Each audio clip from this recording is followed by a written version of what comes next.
Hi friends, ನಾನು ನಿಮ್ಮ ಮನೆ ಮಗಳು ಮಾಲಾ. ನಾನಿವತ್ತು ನಮ್ಮ ಗಂಡನ ಮನೆಯಿಂದ ತವ್ರ ಮನೆಗೆ ಹೋಗಬೇಕು ಅಂತ ಬಸ್ಸಲ್ಲಿ ಹೋಗ್ತಾಯಿದ್ದು. ಬಸ್ಸಲ್ಲಿ ಫುಲ್ಲು ರಶ್ ಇರೋದ್ರಿಂದ ನಂಗೆ ಸೀಟ್ ಸಿಕ್ಕಿರಲಿಲ್ಲ. ನನ್ನ ಮಗಳನ್ನ ಯಾರೋ ಒಬ್ಬರು ಅಂಕಲ್ ಇಟ್ಕೊಂಡು ಕೂತ್ಕೊಂಡಿದ್ರು. ಅಲ್ಲಿಂದ ಹಳೇಬೀಡಿಗೆ ರೀಚ್ ಆದು. ಸೊ ಹಳೇಬೀಡಿಂದ ರೀಚ್ ಆದಮೇಲೆ ಹೊಯ್ಸಳೇಶ್ವರ ಸರ್ಕಲ್ ಇದೆ. ಆ ಸರ್ಕಲ್ ಆಸೆನೇ ಬಸ್ ಸ್ಟಾಪಿಗೆ ಹೋಗಬೇಕು. ಸೊ ಆ ಸರ್ಕಲಿಂದ ಬಂದಾದಮೇಲೆ ಹಳೇಬೀಡು ದೇವಸ್ಥಾನ ಇತ್ತು. ಸೊ ನೋಡೋಣ ಅಂತ ಹೋಗೋಕ್ಕೆ ಅಂತ ಹೋದೆ, ಬಟ್ ಲಾಕ್ ಆಗಿತ್ತು. ಹಾಗೆ ದೂರದಿಂದಲೇ ವೀಡಿಯೋ ಮಾಡ್ಕೊಂಬಂದೆ. ತುಂಬ ಚೆನ್ನಾಗಿದೆ. ಹೊಯ್ಸಳೇಶ್ವರ ಅವ್ರದ್ದು ಕಟ್ಟಿರೋದು ಹಳೆ ಕಾಲದ್ದು ದೇವಸ್ಥಾನ. ಸೊ ಅದು ತುಂಬಾ ಪ್ರಸಿದ್ಧವಾದ ದೇವಸ್ಥಾನ ಹಳೇಬೀಡಲ್ಲಿ.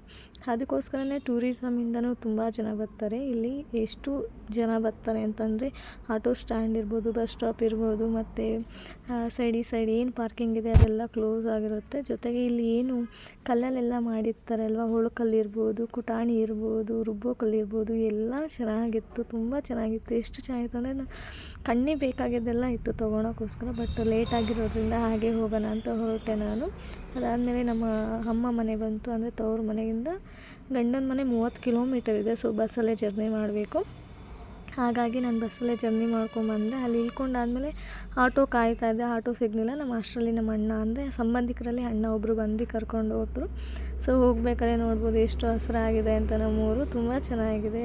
ಎಷ್ಟು ಹಳ್ಳಿ ಅಂತಂದ್ರೆ ಹಸಿರು, ಗ್ರೀನರಿ ಅಂದ್ರೆ ಚೆಂದ ಅಲ್ಲ ನೋಡೋಕ್ಕೆ. ಸೊ ಹಾಗಾಗಿ ನೋಡ್ಕೊಂಡು ಹೋಗ್ತಾಯಿದ್ದೆ. ಇದು ಸೇತುವೆ, ನಮ್ಮದು ಸೇತುವೆ ಹಳೇದಾಗಿತ್ತು. ಅದು ಬಿದ್ದು ಆದಮೇಲೆ ಹೊಸದಾಗಿ ಕಟ್ಟಿದ್ದಾರೆ. ತುಂಬ ಚೆನ್ನಾಗಿ ಕಟ್ಟಿದ್ದಾರೆ ಈಗ ದೊಡ್ಡದಾಗಿ.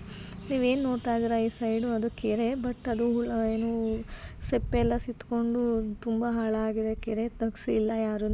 ನಮ್ಮ ಊರಿನ ಅಧಿಕಾರಿಗಳಿಗೆ ಹೇಳಿ ಅದನ್ನು ತೆಗ್ಸೋಕ್ಕೆ ನಾನು ರೆಡಿ ಮಾಡಬೇಕು ಅಂದ್ಕೊಂಡಿದ್ದೀನಿ. ಇಲ್ಲೇ ನಮ್ಮ ಊರಿನ ದಾರಿ ಯಾವ್ದಂತ ನೋಡಿ, ಇದೇ ನಮ್ಮ ಮನೆ. ಅಂದರೆ ಹಳ್ಳೀಲಿ ತುಂಬ ಚಿಕ್ಕ ಮನೆ ನಮ್ಮದು, ಇನ್ನೂ ಕಟ್ಟಬೇಕು ಮನೇನ. ಸೊ ಹಾಗಾಗಿ ನಾವಿನ್ನೂ ಅದನ್ನು ತಯಾರಿ ಮಾಡ್ಕೊತಾ ಇದ್ದೀವಿ. ಆಲ್ರೆಡಿ ನಮ್ಮ ಅಕ್ಕ ತಂಗಿಯರೆಲ್ಲ ಇಲ್ಲೇ ಸೇರ್ಕೊಂಬಿಟ್ಟಿದ್ರು. ನಾನೇ ಲೇಟಾಗಿ ಬಂದೆ. ಇಲ್ಲಿ ನಮ್ಮ ಅಕ್ಕನ ಪಾಪು, ನನ್ನ ತಂಗಿ ಪಾಪು ಇಬ್ಬರು ಆಟ ಆಡ್ತಾಯಿದ್ರು. ನಮ್ಮ ಅಕ್ಕ ಒಳಗಡೆ ಅಡುಗೆ ಮಾಡ್ಕೊಳಕ್ಕಲ್ಲೇ ರೆಡಿ ಮಾಡ್ಕೊತಾ ಇಲ್ಲೋ, ದೇವ್ರು ಕರ್ಕೊಂಬರ್ತೀವಲ್ಲ ಅಂತ. ಅದ್ರ ಪಕ್ಕದಲ್ಲೇ ನನ್ನ ತಂಗಿ ಮನೆ ಇರೋದು. ಅದೇ ಊರಲ್ಲೇ ನಮ್ಮ ಸ್ವಂತ ಅತ್ತೆ ಮಗನಿಗೆ ನನ್ನ ತಂಗಿನ ಕೊಟ್ಟಿರೋದು. ಸೊ ಪಕ್ಕನೇ ಇದೆ ಅಮ್ಮ ಮನೆ, ತಂಗಿ ಮನೆ. ಇಲ್ಲಿ ನಿಂತಿರೋದೇ ನನ್ನ ತಂಗಿ ಪಾಪು. ನನ್ನ ಪಾಪು ಅವ್ನ ಬ್ಯಾಗ್ ಹಾಕ್ಕೊಂಡು ಸುಮ್ಮನೆ ನಾನು ಸ್ಕೂಲಿಗೆ ಹೋಗ್ತೀನಿ ಅಂತ ಅವನ ಜೊತೆ ಆಟ ಆಡ್ತಾಯಿದ್ಲು. ಎಷ್ಟು ಕ್ಯೂಟಾಗಿ ಅವರಿಬ್ಬರು ಮಾತಾಡ್ಕೊಂಡು ಆಟ ಆಡ್ಕೊತಾ ಇದ್ರು ಅಂದರೆ ಸಖತ್ ಚೆನ್ನಾಗಿತ್ತು. ಮತ್ತು ನನ್ನ ತಂಗಿ ಮನೇನ ತುಂಬ ಡೆಕೋರೇಟಾಗಿ ಜೋಡಿಸ್ಕೊಂಡಿದ್ಲು. ಪಾತ್ರೆಗಳಿರ್ಬೋದು ಎಲ್ಲ ಹಳ್ಳಿ ಕಡೆ ನೋಡಿರೋದೆಲ್ಲ ಸೌದೆ ಒಲೆ ಎಲ್ಲ ಇರುತ್ತಲ್ವ. ಸೊ ಹಾಗಾಗಿ ತುಂಬ ಚೆನ್ನಾಗಿ ನೀಟಾಗಿ ಜೋಡಿಸ್ಕೊಂಡಿದ್ಲು. ಸೊ ನಾನೊಂದು ವೀಡಿಯೋ ಕ್ಯಾಪ್ಚರ್ ತೊಗೊಳೋಣ ಅಂತ ತೊಗೊಂಡೆ. ಅಷ್ಟರಲ್ಲಿ ನನ್ನ ತಂಗಿ ದೂರದಿಂದ ಬಂದಿದೆಯಾ ಊಟ ಮಾಡು ಅಂದರೆ ತರಕಾರಿ ಸಾಂಬಾರು ಮಾಡಿದ್ಲು. ಸೊ ಅದನ್ನು ಊಟಕ್ಕೆ ಹಾಕ್ಕೊಡ್ತಾಯಿದ್ಲು. ಊಟ ಮಾಡಿ ಅವಳ ರೂಮ್ನೆಲ್ಲ ತುಂಬ ಚೆನ್ನಾಗಿ ಡೆಕೋರೇಟ್ ಮಾಡ್ಕೊಂಡಿದ್ಲು. ಅಂದರೆ ಇರೋದ್ರಲ್ಲೇ ಸಿಂಪಲ್ಲಾಗಿ ಅರೇಂಜ್ ಮಾಡ್ಕೊಂಡಿದ್ಲು ನೀಟಾಗಿ. ಅವಳ ಫೋಟೋ, ಅವಳ ಮಗಳು ಫೋಟೋ, ಅವಳು ಅವ್ರ ಯಜಮಾನ್ರ ಫೋಟೋಸ್ ಎಲ್ಲ ಅದನ್ನು ಕ್ಲೀನಾಗಿ ಹಾಕ್ಕೊಂಡಿದ್ಲು. ನಂಗೆ ತುಂಬ ಇಷ್ಟ ಆಯಿತು ಅದು. ಸೊ ಹಾಗಾಗಿ ಅದನ್ನು ಕ್ಯಾಪ್ಚರ್ ಮಾಡಿಕೊಂಡೆ. ಚಿಕ್ಕ ಜಾಗದಲ್ಲಿ ಅವಳು ಕ್ಲೀನಾಗಿ ಇಟ್ಕೊಂಡಿದ್ಲು. ರೆಡಿ ಆಗ್ತಾಯಿದ್ಲು. ರೆಡಿ ಆಗ್ಬೇಕಾದ್ರೆ ರೇಗಿಸ್ತಾ ಇದ್ದೆ ಅವಳನ್ನ. ಹಾಗಾಗಿ ಅವಳನ್ನ ಆಗ್ತಾ ಇದ್ದಾಳೆ ನೋಡಿ. ಅವರು ಅಣ್ಣ ಮತ್ತು ತಂಗಿ ಇಬ್ಬರೂ ಎಷ್ಟು ಕ್ಲೀನಾಗಿ ಆಟ ಆಡ್ತಾಯಿದ್ದಾರೆ ನೋಡಿ. ಗಾಡಿ ಬಂದಿದ್ದ ತಕ್ಷಣ ಗಾಡಿ ಅಂದ್ಕೊಂಡು ಆಟ ಆಡ್ತಾಯಿದ್ದಾರೆ. ಅದ್ರ ಜೊತೆಗೆ ನಮ್ಮ ಅಕ್ಕನ ಪಾಪು ಇನ್ನೂ ಚಿಕ್ಕದದು, 1.5 ವರ್ಷ. ಸೊ ಅವನು ಟ್ರಿಬಲ್ ರೈಡಿಂಗ್ ಹೋಗ್ತಾ ಇದ್ದಾರೆ ನೋಡಿ. ಎಷ್ಟು ಚೆನ್ನಾಗಿ ಟ್ರಿಬಲ್ ರೈಡಿಂಗ್ ಹೋಗ್ತಾ ಇದ್ದಾರೆ ಅಂತ. ಅಷ್ಟರಲ್ಲಿ ನಮ್ಮಮ್ಮ ಬಂದು ಊಟ ಮಾಡಿಸ್ತಾಯಿದ್ರು. ಮಕ್ಕಳಿಗೆಲ್ಲ ನಮ್ಮಮ್ಮ ಊಟ ಮಾಡಿಸ್ತಾಯಿದ್ರು. ಅಷ್ಟರಲ್ಲಿ ನಮ್ಮ ಬಾವ ಹೊಲ್ತಕ್ಕೆ ಹೋಗಿ ಬೇವಿನ ಸೊಪ್ಪು ತೊಗೊಂಬಂದಿದ್ರು. ದೇವರಿಗೆ ಬೇವಿನ ಸೊಪ್ಪಲ್ಲಿ ಅಲಂಕಾರ ಮಾಡಬೇಕು. ಸೊ ಹಾಗಾಗಿ ಬೇವಿನ ಸೊಪ್ಪು ಮತ್ತು ಹಸಿಗೆ ಸಬ್ಬೆ ಅಂತ ತೊಗೊಂಬಂದಿದ್ರು. ಇಲ್ಲಿ ಹೋಗ್ತಾರೆ ಹುಡುಗ, ನಮ್ಮ ಅಣ್ಣನ ಪಾಪು, ಅಂದರೆ ನಮ್ಮ ತಂಗಿ ಅಣ್ಣ ಇದ್ದಾರಲ್ಲ ಅವ್ರ ಪಾಪು. ಸೊ ಅವರು ಏನು ಬೇವಿನ ಸೊಪ್ಪನ್ನ ಕೊಟ್ಟು ಕಳಿಸಿದ್ರು. ಅವ್ನು ತೊಗೊಂಡೋಗಿಟ್ಟ. ಅಷ್ಟರಲ್ಲಿ ನಮ್ಮ ಮಗಳು, ನಮ್ಮ ಪಾಪ ಅವರೆಲ್ಲ ನಮ್ಮ ಬಾವನ ಜೊತೆ, ನಮ್ಮ ಅಕ್ಕನ ಗಂಡ ಅವ್ರ ಜೊತೆ ಆಟ ಆಡ್ತಾಯಿದ್ದಾರೆ. ಅವರಿಗೆ ಮಕ್ಕಳಂದ್ರೆ ಸಖತ್ ಇಷ್ಟ. ಸೊ ಅವ್ರ ಜೊತೆ ತುಂಬ ಮಿಂಗಲಾಗಿ ಇರ್ತಾಳೆ ನನ್ನ ಬಾವನ ಜೊತೆ ನನ್ನ ಮಗಳು. ತುಂಬ ಖುಷಿ ಆಗುತ್ತೆ. ಇಲ್ಲಿ ಏನು ನೋಡ್ತಾ ಇದ್ದಾರೆ, ಇದು ಕರಿಯಜ್ಜಿ ದೇವಸ್ಥಾನ. ಅದ್ರ ಪಕ್ಕದಲ್ಲಿ ಇನ್ನೊಂದು ಭೂತಪ್ಪ ಅವ್ರದ್ದು, ಅದು ರೆಡಿ ಆಗ್ತಾಯಿದೆ. ಸದ್ಯದಲ್ಲೇ ರೆಡಿ ಮಾಡ್ತಾರೆ. ಜೊತೆಗೆ ಮನೆಗೆ ದೇವ್ರನ್ನ ಕರ್ಕೊಂಡು ಹೋಗ್ಬೇಕಲ್ಲ, ಹಾಗಾಗಿ ಅಜ್ಜಿನ ಅಂದರೆ ಕರಿಯಜ್ಜಿನ ನಾವು ಫಸ್ಟು ಕರ್ಕೊಂಡು ಹೋಗ್ಬೇಕಾದ್ರೆ ಏನು ದೇವರು ಹೋಗೋ ಜಾಗಕ್ಕೆ ಸಗಣಿ ನೀರಲ್ಲಿ ಹಾಕ್ಕೊಂಡು ಹೋಗಬೇಕು. ಏಕೆಂದರೆ ಏನಾದ್ರು ಮಾಡಿದರೆ, ಇಲ್ಲ ಏನಾದ್ರು ಹುಗ್ಲಿದ್ರೆ ಅದು ದೇವರಿಗೆ ಇದಾಗುತ್ತೆ ಅಂತ ಅಲ್ಲಿ ಸಗಣಿ ನೀರನ್ನ ನಮ್ಮಮ್ಮ ಹಾಕ್ಕೊಂಡು ಹೋಗ್ತಾಯಿದ್ರು. ನಮ್ಮ ಬಾವ ಮತ್ತು ನಮ್ಮ ತಂಗಿ ಬಾವ ಅವರು ಇಬ್ಬರು ದೇವ್ರನ್ನ ಕರ್ಕೊಂಬಂದರು ಮನೆಗೆ. ಇಲ್ಲಿ ಏನು ನೋಡ್ತಾಯಿದ್ರೆ ಇದು ಬಂದು ಭೂತಪ್ಪ ದೇವರು ಅಂತ. ತುಂಬ ಪವರ್ಫುಲ್ ದೇವರು.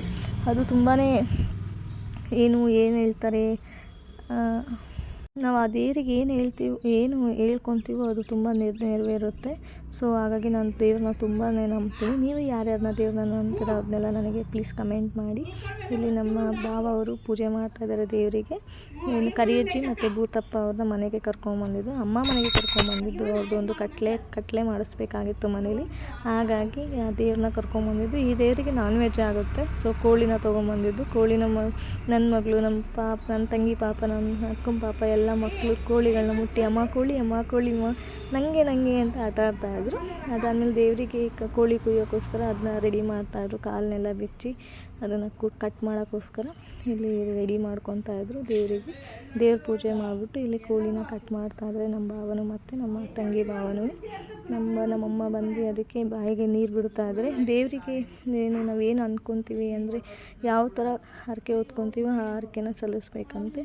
ಸೊ ಹಾಗಾಗಿ ಇಲ್ಲಿ ನಾವು ಹರಕೆನ ಸಲ್ಲಿಸ್ತಾ ಇದ್ದೀವಿ ಅಷ್ಟೇ, ಬೇರೆ ಇನ್ನೇ ಯಾವ ಉದ್ದೇಶವೂ ಇಲ್ಲ ಇಲ್ಲಿ ಪ್ರಾಣಿನ ಬಲಿ ಕೊಡೋದು. ಹರಕೆ ಅದೆಲ್ಲ ಕೋಳಿನೆಲ್ಲ ಕಟ್ ಮಾಡಾದ್ಮೇಲೆ ಅಡುಗೆ ಒಂದು ಕಡೆ ನಡೀತಾ ಇತ್ತು. ಇನ್ನೊಂದು ಕಡೆ ಇಲ್ಲಿ ಸಂಜೆ ಆಗಿರೋದ್ರಿಂದ ಲೇಟ್ ಆಗುತ್ತೆ ಅಂತ ನಾವು ದೇವ್ರನ್ನ ಹೊರಡಿಸ್ಕೊಳ್ಳೋಣ ಅಂತ ಇಲ್ಲಿ ದೇವ್ರನ್ನ ಹೊರಡಿಸ್ಕೊತಾ ಇದ್ದೀವಿ. ಒಂದೊಂದು ದೇವರು ಮೈ ಮೇಲೆ ಕೊಡ್ತಾರೆ, ಬಟ್ ನಮ್ಮ ದೇವರು ಬಂದು ಕುರ್ಚಿ ಕಾಲೆಲ್ಲ ಇಟ್ಕೊಂಡು ಇಬ್ಬರು ಇಟ್ಕೊಬೇಕು. ಇನ್ನೊಬ್ಬರು ಊದುಬತ್ತಿ ಇಟ್ಕೊಂಡು, ಅಂದರೆ ನಿಂಬೆಹಣ್ಣೆಲ್ಲ ಕೇಳಿದಾಗೆಲ್ಲ ಕೊಡೋಕ್ಕೆ ಒಬ್ಬರು ಎಲ್ಲಿ ತಿನ್ನಬೇಕು. ಸೊ ಹಾಗಾಗಿ 3 ಜನ ಬೇಕಾಗುತ್ತೆ. ಸೊ ಇಬ್ಬರು ಬಂದು ದೇವ್ರನ್ನ ಇಟ್ಕೊಂಡಿದ್ದಾರೆ. ಇನ್ನೊಬ್ಬರು ದೇವ್ರಿಗೆ ಪೂಜೆ ಮಾಡಿಬಿಟ್ಟು ದೇವ್ರನ್ನ ಬರೋ ಮಾಡ್ಕೊತಾ ಇದ್ದೀವಿ. ನಾವು ಇಲ್ಲಿ ದೇವ್ರು ಬರೋ ಮಾಡ್ಕೊಂಡಿದ್ದೀವಿ. ಬಟ್ ಇದು ಯಾವುದೇ ರೀತಿಯಾದ ಕೆಟ್ಟ ಉದ್ದೇಶ ಇಲ್ಲ. ನಮ್ಮ ಮನೇಲಿ ಕಟ್ಲೆ ಇರೋದ್ರಿಂದ ನಾವು ಕಟ್ಲೆ ಮಾಡಿಸ್ಕೊಳಕ್ಕೋಸ್ಕರ ದೇವ್ರನ್ನ ಕರ್ಕೊಂಬಂದು ದೇವರಿಗೆ ಕಟ್ಲೆ ಮಾಡಿಸ್ಕೊಳಕ್ಕೆ ಕೇಳ್ಕೊತಾ ಇದ್ದೀವಿ ಅಷ್ಟೇ. ಇನ್ನು ಯಾವುದೇ ರೀತಿಯಾದ ಉದ್ದೇಶವಿಲ್ಲ. ಮತ್ತು ಯಾರು ತಪ್ಪು ತಿಳ್ಕೊಬೇಡಿ. ನಾವು ದೇವ್ರನ್ನ ನಂಬಿರೋದ್ರಿಂದ ನಾವು ದೇವ್ರನ್ನೇ ನಂಬ್ಕೊಂಡೇ ಬಂದಿದ್ದೀವಿ. ಸೊ ಹಾಗಾಗಿ ಇಲ್ಲ ದೇವ್ರನ್ನ ಕೇಳ್ಕೊತಾ ಇದ್ದೀವಿ, ಮನೆಗೆ ಯಾವುದೇ ರೀತಿ ಕೆಟ್ಟದಾಗಬಾರ್ದು, ಕಟ್ಲೆ ಮಾಡಿಕೊಡ್ಲಿ ಅನ್ನೋ. ಸೊ ಹಾಗಾಗಿ ಇಲ್ಲಿ ದೇವರಿಗೆ ನಿಂಬೆಹಣ್ಣು ಇಟ್ಟು ಪ್ರಶ್ನೆ ಕೇಳ್ಕೊತಾ ಇದ್ದೀವಿ. ಅದು 2 ಮಕ್ಕಳಿಗೆ ಬಿದ್ದರೆ ಆಗಲ್ಲ ಅಂತ, 2 ಹೂವು ಥರ ಬಿದ್ದರೆ ಮೇಲ್ಭಾಗದಲ್ಲಿ ಬಿದ್ದರೆ ಅದು ಆಗುತ್ತೆ ಅಂತ ಕೇಳ್ಕೊಂಡು ಮಾಡ್ಕೊತಾ ಇದ್ದೀವಿ. ಇಲ್ಲಿ ನಮ್ಮ ಅಪ್ಪ ಅಮ್ಮ ಇಬ್ಬರು ಕೇಳ್ಕೊತಾ ಇದ್ದಾರೆ. ನೀವು ನೋಡ್ತಿರ್ಬೋದು ಯಾವ ಥರ ರೀತಿ ದೇವ್ರನ್ನ ಹೊರಡಿಸ್ತಾ ಇದ್ದೀವಿ ಅಂತ. ದೇವರು ಅದು ಕುರ್ಚಿ ಕಾಲಲ್ಲಿ ಬರೋದ್ರಿಂದ ಅದು ಹೇಳ್ತಾ ಇದೆ ಯಾವ ಥರ ಮಾಡೋದು ಅಂತ. ಇಲ್ಲಿ ಆಗಿದೆ ನೋಡಿ, 2 ಮಕ್ಕಳು ಮೇಲ್ಭಾಗದಲ್ಲಿ ಬಿದ್ದಿದೆ. ಸೊ ಹಾಗಾಗಿ ಇಲ್ಲಿ ಹೇಳ್ಕೊಡುತ್ತೆ. ಈಗ ಸ್ಟಾರ್ಟ್ ಆಗುತ್ತೆ. ಇಲ್ಲಿ ನಮ್ಮಮ್ಮನೂ ನಮ್ಮಪ್ಪನೂ ಇಬ್ಬರು ಕೇಳ್ಕೊತಾ ಇದ್ದಾರೆ ಮನೆ ಪರಿಸ್ಥಿತಿ ಎಷ್ಟು ಅಂತ. ಇದು ಕುರ್ಚಿ ಕಾಲಲ್ಲಿ ಬರೋದ್ರಿಂದ ನೆಲಕ್ಕೆ ಕುಟ್ಟಿ ಬರೆಯುತ್ತೆ. ಅದು ಅಕ್ಷರ ಲಿಪಿಲಿ ಬರೆಯುತ್ತೆ. ದೇವರು ಮನುಷ್ಯರಿಗೆ ಅರ್ಥ ಆಗಲಿ ಅಂತಲೇ ಮನುಷ್ಯರ ಲಿಪಿ ಅಕ್ಷರ ಲಿಪಿಲಿ ಬರೆದು ಹೇಳ್ಕೊಡುತ್ತೆ. ಯಾಕಂದರೆ ಕುರ್ಚಿ ಕಾಲಲ್ಲಿ ಏನು ಇಟ್ಕೊಂಡಿರ್ತಾರೆ ಅದು ವೀಲ್ ಗೊತ್ತಾಗುತ್ತೆ ಅವರಿಗೆ. ಬೇರೆ ಯಾರು ಇಟ್ಕೊಂಡ್ರೆ ಅದು ದೇವ್ರನ್ನ ಬೀಳ್ಸೇ ಬಿಡ್ತಾರೆ. ಬಟ್ ಯಾರು ಕ್ಲೀನಾಗಿ ದೇವ್ರನ್ನ ಇಟ್ಕೊಂಡು ಕೇಳೋಕ್ಕೆ ಬರುತ್ತೋ ಅವರು ಮಾತ್ರ ದೇವ್ರನ್ನ ಹಿಡಿತಾರೆ. ಬೇರೆ ಯಾರು ಹಿಡಿಯೋಕ್ಕೆ ಹೋಗಲ್ಲ ಊರಲ್ಲಿ. ಅವರು ಕಾಯಂ ಅವರು ಎಷ್ಟು ಜನ, 4 ಜನ ಇರ್ತಾರೆ, ಬಟ್ ಅವರೇ ಇಟ್ಕೊಂಡಿದ್ರು. ಸೊ ಆಲ್ರೆಡಿ ಇಬ್ಬರು ನೋಡಿದ್ರಲ್ವ, ಒಬ್ಬರು ಇಬ್ಬರು ಇಟ್ಕೊಂಡಿದ್ರು. ಜೊತೆಗೆ ಇನ್ನೊಬ್ರು ಅವ್ರಿಗೆ ಸಾಕಾಯಿತು ಅಂತ ಇನ್ನೊಬ್ಬರಿಗೂ ಚೇಂಜ್ ಮಾಡ್ಕೊಂಡಿದ್ದಾರೆ ಕೈನ. ಸೊ ಇಲ್ಲಿ ನೋಡ್ತಿರ್ಬೋದು ಎಲ್ಲರಿಗೂ ಹೇಳ್ಕೊಟ್ಟು. ನಮ್ಮ ಯಜಮಾನ್ರಿಗೂ ಸ್ವಲ್ಪ ಬಂದಿದ್ದರು, ಅವ್ರಿಗೂ ಹೇಳ್ಕೊಟ್ಟು. ನಮಗೂ ಸ್ವಲ್ಪ ಪ್ರಾಬ್ಲಮ್ ಇತ್ತು ಅಂತ ಅದನ್ನೇ ಹೇಳ್ಕೊಟ್ಟು ಕ್ಲಿಯರಾಗಿ ನಿಂಬೆಹಣ್ಣು ಕೊಟ್ಟು ಪೂಜೆ ಮಾಡಿ ನಾನು ಇದ್ದೀನಿ ಅಂತ ಹೇಳ್ಕೊಟ್ಟು ಸರಿ ಆಯಿತು ಅಂತ ಹೇಳಿ ನಮ್ಮ ಯಜಮಾನ್ರಿಗೆ ಕಲ್ತ್ಕೊಂಡಿದ್ರು. ಪಕ್ಕದ ಮನೆಯವರು ಬಂದಿದ್ದರು, ಅವರಿಗೂ ಹೇಳ್ಕೊಡ್ತು ದೇವರು. ಅವರಿಗೆ ಸ್ವಲ್ಪ ಪ್ರಾಬ್ಲಮ್ ಇತ್ತು. ಸೊ ಅವರು ದೇವ್ರನ್ನ ಕೇಳಕ್ಕೆ ಬಂದಿದ್ದರು. ಏನೇ ಇದ್ರೂ ಫಸ್ಟು ದೇವ್ರು ಹೋಗಿ ಅಮ್ಮನೇ ಅಪ್ಪನೇ ತೊಗೊಳೋದು. ಅಮ್ಮ ಏನು ಹೇಳುತ್ತೋ ಅದನ್ನೇ ಮಗ ಹೇಳೋದು. ಅಲ್ಲಿಗಂಟ ಅಮ್ಮ ಏನಾದ್ರು ಒಪ್ಪಿಗೆ ಕೊಡಲಿಲ್ಲ ಅಂದರೆ ಮಗ ನೀನು ಹೋಗಿ ದೇವ್ರ ಹತ್ರ ಅಪ್ಪನೇ ತೊಗೊಂಡು ಬಾ, ಅಲ್ಲಿಗಂಟ ನಾನು ಏನೂ ಹೇಳ್ಕೊಡಲ್ಲ ಅಂತ ಹೇಳೇ ಕಳಿಸೋದು. ಫಸ್ಟ್ ಅಮ್ಮ ಮೇಲೆ ಅಂದರೆ ತಾಯಿ ಮೇಲೆ ಅಪ್ಪನೇ ಆದ್ರೇ ಇಲ್ಲಿ ನಿಮ್ಮ ಮಗ ಬಂದು ಅಂದರೆ ಭೂತಪ್ಪ ಬಂದು ಮಗ. ಸೊ ಹಾಗಾಗಿ ಮಗ ಹೇಳ್ಕೊಡೋಕ್ಕಾಗುತ್ತೆ, ಇಲ್ಲಾಂದರೆ ದೇವ್ರು ಏನೂ ಹೇಳ್ಕೊಡಲ್ಲ. ಸೊ ಪಕ್ಕದ ಮನೆ ನಮ್ಮೂರಲ್ಲಿ ಒಬ್ರದ್ದು ಹೊಸ ಮನೆ ಇತ್ತು. ಆ ಹೊಸ ಮನೆಗೆ ಕಾರ್ಡ್ನ ಬಂದು ಇನ್ವಿಟೇಷನ್ನು ಮಂತ್ರಿಸ್ಕೊಂಡು ಹೋದು ದೇವ್ರ ಹತ್ರ.